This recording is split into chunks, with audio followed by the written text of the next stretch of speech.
Friends, in this video, we are going to talk about constructivism and its educational implications.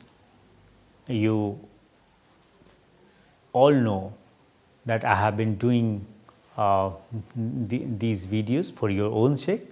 I don't need to introduce myself again, but still I am Arvind Kumar Jha from School of Education, IGNOU. Well, you know, it's a very, very powerful discourse in the field of education, and it started with some theory of knowledge understanding, for example, or questions related to theory of knowledge. For example, what is knowledge? What is a knowing? How do we come to know what we know? So these were important questions that became the concern for the people who were keen to know or study about knowledge, right? So in short, if you are interested to know constructivism as a theory of learning, then I would like to say that it is a theory of learning that has roots in both philosophy and psychology. And it has a long history, and there are major theorists such as John Dewey, Piaget, Vygotsky, Bruno, Grasses, and all have contributed to this field. Now, let me coming directly to the constructivism.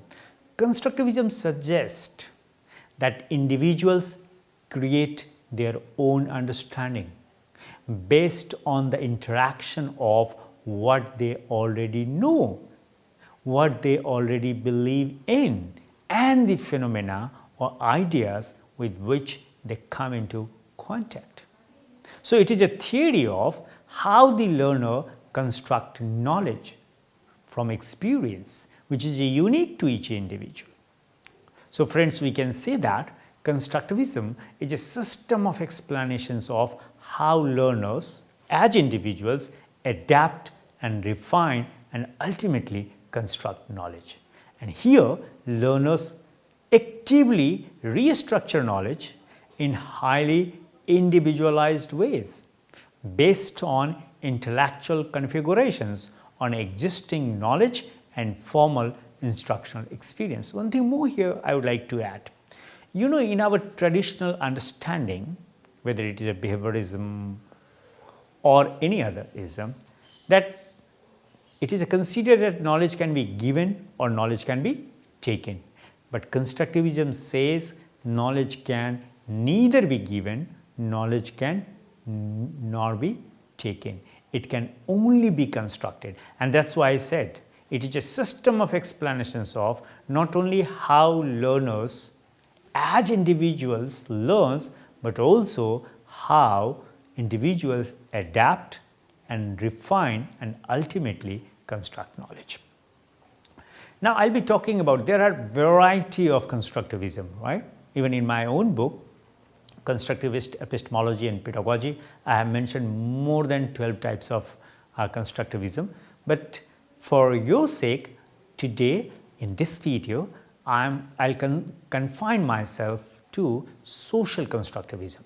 So from the social constructivist viewpoint, it is important to take into account the background and culture of the learner throughout the learning process.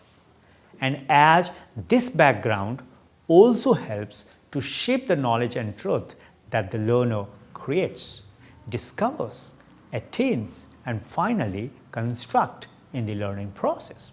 So we may say that constructivism acknowledges that knowledge is not fully known and fixed. It means the knowledge that you know, it is correct till today, but not necessarily that will remain correct tomorrow. And there is a real world that we experience, but many ways to structure that world. Same world we all are living, but the meaning of the same world in which we all are living will be completely different for each individual. So my world will completely be different from your world, and there is a possibility that your world will be even different from your parents, brothers, sisters, friends, and all. What I am trying to say, I'm trying to say is this, that knowledge is somewhat personal.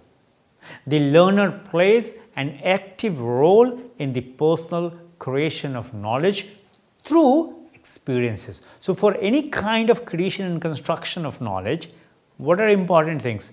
Your own experiences. Why? Because, and from where you get the experiences? You get the experiences from the socio-cultural settings. So, learning is a social process in which the learner constructs meaning that is influenced by the interaction of prior knowledge and new learning events, friends. As far as the definition of constructivism is concerned, let me start with von Glaser's words, though he wrote much later, but let me start with that. Von Glaser explained that constructivism is a theory of knowing that recognizes the real world as a source of knowledge. So, where knowledge lies? Well, knowledge lies in the real world, not in a hypothetical world. It implies that reality is dependent upon the mind for its existence. Hence, knowledge is constructed by the mind rather than being a facsimile of reality. There is another thinker known as John Dewey, you must have heard his name, very powerful thinker, American thinker.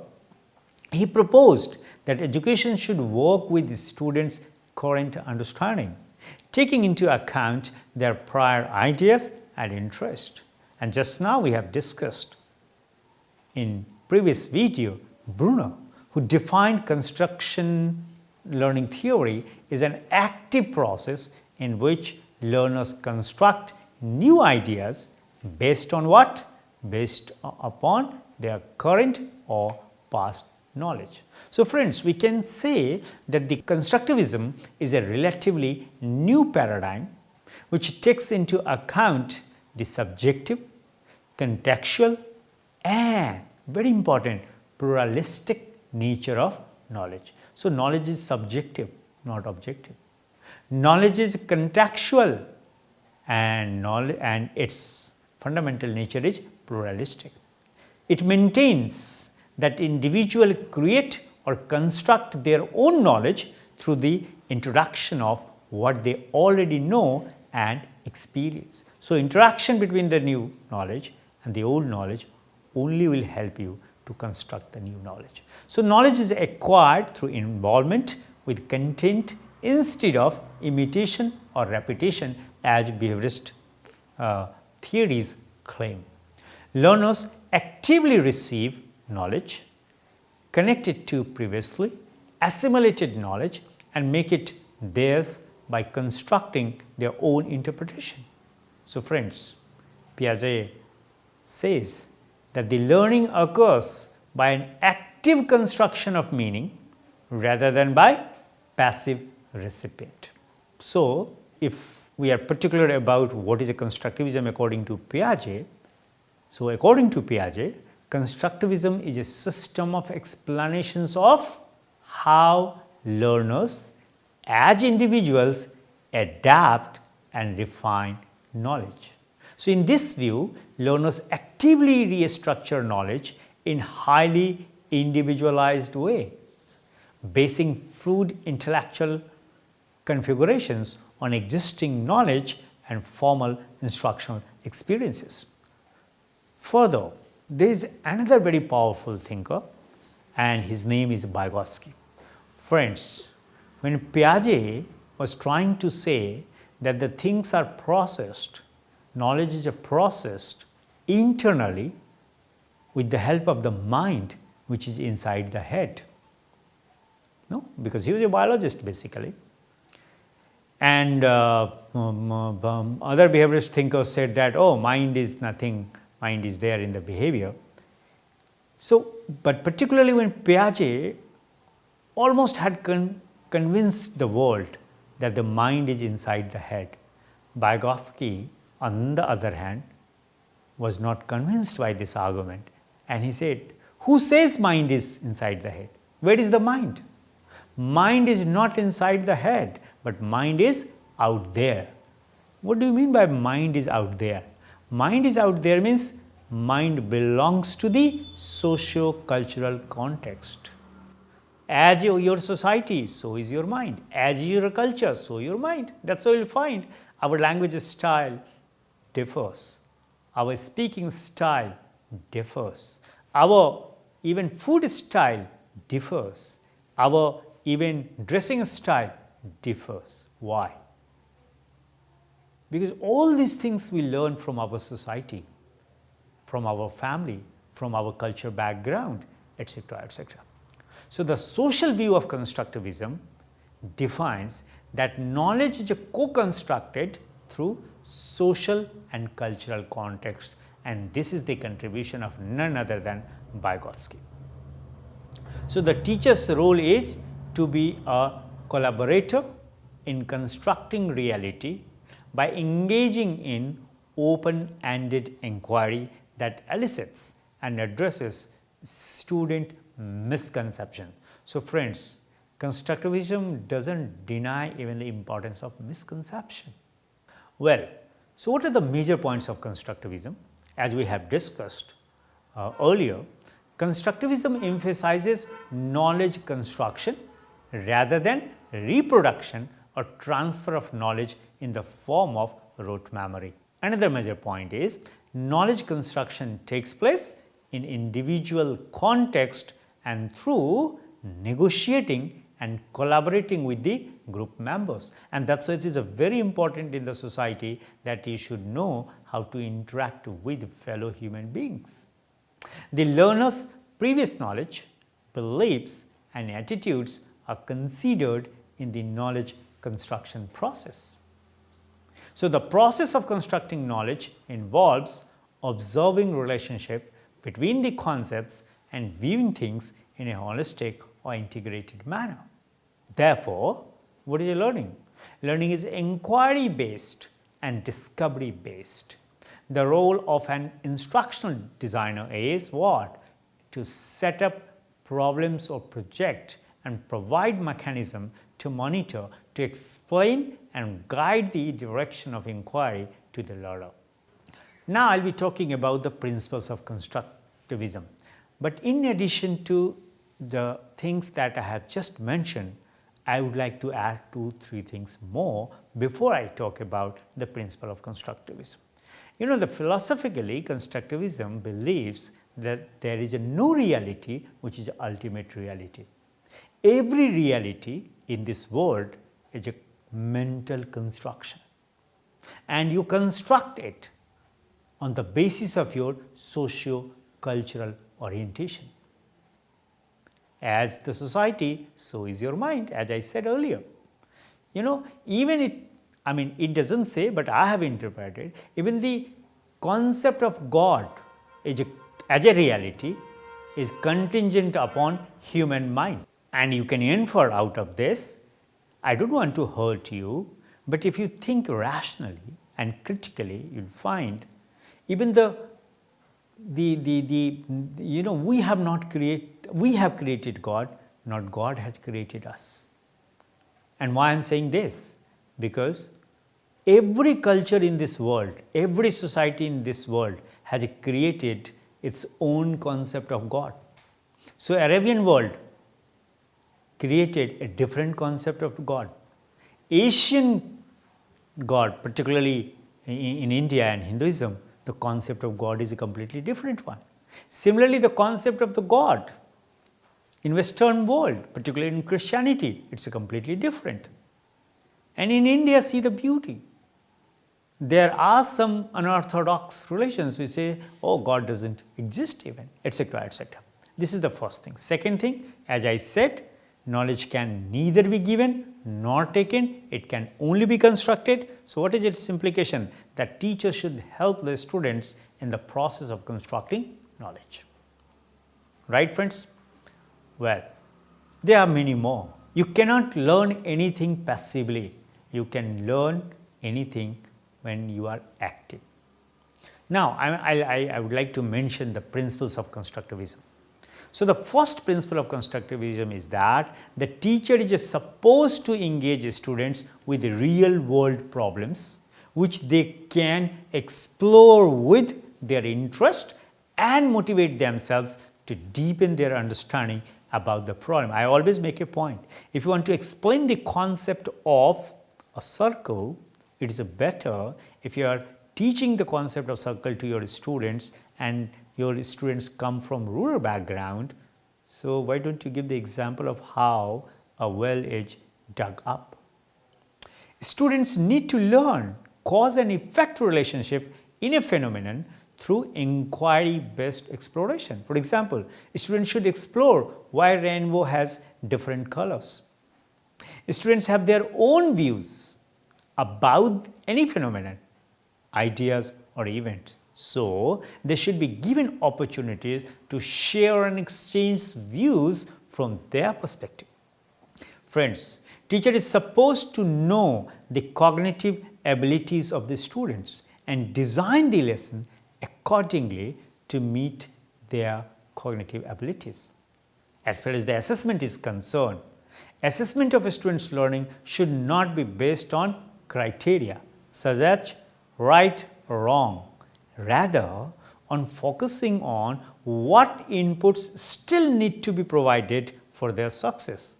So, the role of assessment is therefore to enhance student learning, not to identify and know how much students have learned in terms of learning outcomes. Well, let me start with John Dewey. You all know John Dewey propounded constructivism as a philosophical approach. Brunner, Piaget, Vygotsky, all these people, and that's why they are called the social constructivist thinker. Come back to Dewey. According to Dewey, education has its root in real experiences. So, you provide the example of real experiences. I am reminded of one story that there was a child and he was sitting in the class and the teacher was teaching how the White House looked like and who are the people who lives in White House and how powerful he or she is. Then the child raised the hand and said, "Ma'am, why do you teach us? Why don't you show it to us that how White House looks like?" And rest of the story you must be knowing. And if you don't know, try to search this incomplete story yourself. So Dewey said, if you have doubts about how learning happens, engage in sustained inquiry. Study, ponder, consider alternative possibilities and arrive at your belief grounded in evidence. And therefore, it emphasizes that both experiences and inquiry are the basis of constructing and acquiring knowledge. So, every experience, friends, good or bad, always remember in your life, every experience contributes to construction of one's knowledge, and further that can be experimented, verified and authenticated by using the process of inquiry. Similarly, Piaget argues that, as far as the theories of social constructivism is concerned, he argues that learners produce their own knowledge on the basis of their experiences. By implication, we can say that individuals construct their knowledge on the basis of two cognitive processes, that is, accommodation and assimilation, which emphasize creating a new structure of their existing knowledge and accommodate new information or new knowledge into it. He also said that learning is a dynamic process in which learners construct their knowledge on the basis of their own theories of the world and adapt themselves to the reality. And as I'm one of the persons of education who not only believe what Lev Vygotsky says, even I have full faith what he has said. Lev Vygotsky believed that culture is the principal determinant of cognitive process. So Vygotsky was of the opinion that in constructivism, knowledge leads to further cognitive development, and it is not possible to explain this on the basis of single idea. The societal arrangement of intelligence emphasizes that the growth of the individual is not possible without his or her interaction with societal and cultural settings. He also said that for intellectual development, social and practical activities are required. Cognitive development is what? Cognitive development is the product of dynamic relation between the individual and the society. So there is a mutual relation between individual and society, and it has its impact on both individual and society. Social interaction influences cognitive development by creating cognitive structures and thinking processes. Let us try to understand the principles of constructivism as per Vygotsky's ideas of constructivism. There are 4 principles of Vygotsky, friends. First, children construct their own knowledge. Second, acquisition of knowledge cannot take place without social context. Third, learning is mediated. And fourth, language plays a central role in cognitive development. Let me talk about the first principle, that is, children construct their own knowledge. It is rightly said that knowledge is not transferred passively. I have emphasized it enough, friends, but it is personally constructed by the individual. It means that for transfer of knowledge, some medium is necessary on the basis of which knowledge can be received, but every individual has his or her own way of perceiving the things, and as per his or her perception or understanding, he or she constructs his or her knowledge. Now let me talk about the acquisition of knowledge. Vygotsky says acquisition of knowledge cannot take place without social context, and it is correct to say that knowledge cannot be acquired without social context, as human being is a social being. Human being is not a social animal. Human being is a social being, and he or she lives in society by following certain rules, certain norms of the society, and learn or expand his or her knowledge by interacting with the social surroundings. COVID-19 pandemic has made us believe enough that human beings need human beings in life, and not only for its existence but for its sustenance as well, friends. Even you all will have witnessed this, realized this, experienced this, how it is difficult to remain away from your friends, away from your parents, siblings, marketplace, schools, colleges, etc., etc. Now, I'll be talking about, as Vygotsky says, the third principle, learning is mediated. Mediated learning takes place when there is an interaction between a learner and a person who is more knowledgeable and helps the learners to modify stimuli and change his or her own cognitive structure. The person can be present. He or she can be a parent, adult, grandparents, peers, and is called by Vygotsky as a more knowledgeable other. So mediation is also defined as a use of certain tools within socially organized activities. And the fourth principle is language plays a central role in cognitive development. Now you are understanding because you can understand my language. So language is the means of communication. But it is not only means of communication, friends. It's a very, very powerful means of socialization as well. So with the passage of time, it becomes the tool for cognitive development or thinking. And then there are 2 concepts from ZPD, that is zone of proximal development, which Vygotsky gave, and Vygotsky emphasized that learner begin learning from their surroundings, from people around, and from their social world. And that's why he believed that our social world is the source of all concepts, all sort of ideas, facts, skills, and attitudes.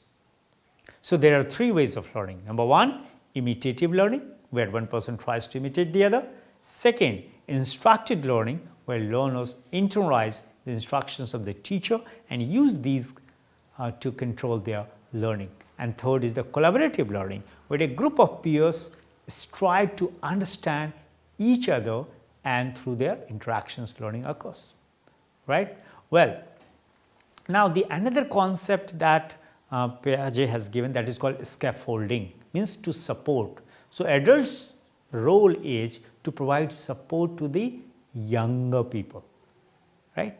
Young children, so that he or she can grow. So Vygotsky theory suggests that students learn through contact with more capable members of a society, for example, teachers. The more capable member organizes activities so that the students participate in real activities at their own level of capabilities. So the system of support is called a scaffold. So the activity is organized so that it is within the learner's zone of proximal development. Right? So to place learning in the ZPD, an appropriate level of difficulty needs to be established, friends.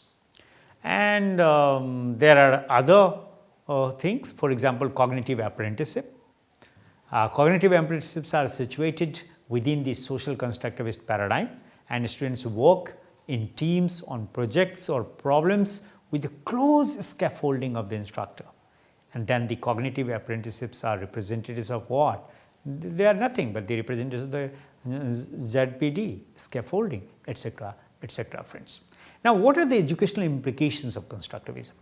See, it provides scope for reciprocal teaching in which students play the roles of teacher, and when they face difficulties, teachers helps them as a facilitator. Teachers and students collaborate among themselves in learning and practice 4 key skills: summarizing, questioning, clarifying, and predicting. Teachers' role in the teaching learning process is reduced over time. Scaffolding provided by teachers or peers helps learners to structure or arrange the learning task, or he or she works on it successfully. It provides learners scope to participate in creative activities and self-organization of ideas. It helps teaching shift from teacher-centered to learner-centered. It provides scope for new knowledge to be constructed, not only to be acquired only. It provides scope for where contradictions need to be investigated, clarified, and discussed. It also helps to discover individual intellectual capacities. And in this approach, friends, teacher monitors and flexibly guide their students to the correct answer while encouraging critical thinking. So reflection and criticalities are the key. It encourages teamwork and collaboration, right? And giving importance to this. In addition to all these things, I would like to share some more points, friends, which I think that constructivism has given to us in this world. What are those? Number one, if I am a teacher, I don't need to present anything to the students as an ultimate reality, because the knowledge that is correct today not necessarily will remain correct tomorrow. Number one. Number two, which is a very important, when it says that there is no reality which is ultimate reality, it means every individual should have freedom to create and construct his or her own reality, and accordingly he or she should strive hard to shape his career or her career. Third, which is also very important, friends, and the next point, and that is that give importance to your society. Try to understand culture. Don't make fun of any person, because culture is a culture. No culture is good, no culture is bad, right? Why a particular person is speaking different from us, there is no need to make fun of that. There is a need to celebrate that and accept that. Oh, in that culture, people speak like that. In that culture, people, dress like that. In that culture, even people think like that, because culture shapes your thinking also. Not only all these things, right? And other point is that the construction is the reality. Construction is the key. So your entire efforts should be directed towards, right, what you construct in your life. Like Biko says, a human mind can understand what human mind has constructed itself. So your entire efforts, as far as the knowledge is concerned, it should be directed towards constructing the knowledge. If you're reading Pythagoras' theorem, fine, you read it. Do try to understand it as Pythagoras conceptualized, but in the process of construction, apply your mind, your experiences, and your own socio-cultural orientation. Not only to understand any mathematical concept, even the scientific concept, even the social science concept or anything. And ultimately, friends, I would like to conclude by saying that learn to shape your life and thinking through construction. Don't accept or don't reject. As Buddha says, never accept anything until unless it satisfies your reasoning and your logic.